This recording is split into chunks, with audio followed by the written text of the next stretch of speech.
დღეს მინდა გესაუბროთ ყველაზე ძლიერ და ყველაზე საშიშ ნარკოტიკზე, იმიტომ რომ მის ბჭყალებში თუ მოექცევი, ძალიან რთულია რომ გაეშვა. და ეს ნარკოტიკი ჯობნის სიგარეტსაც, ალკოჰოლსაც, მოსაწევსაც, კოკაინსაც, ფსიქოტროპულებსაც, ყველაფერს. და ამ ნარკოტიკის სახელი არის უნივერსიტეტში ლექციების და სემინარების გაცდენა.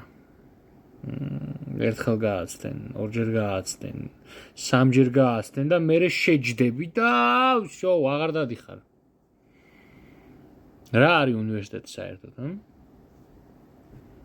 პირველად მესმის ეგ სიტყვა. მახსენდება ჩემი ნარკომანობის დრო. მეც ეგრე დავიწყე. ეს მეძინება გავაცდე. დღეს წყლია მინდია, ხვალ წავა. დღეს ცოტა თავემტკიო, მოდი დავიკიდებ. და 4 წელი აღარ ვიარე უნივერსიტეტში მერე.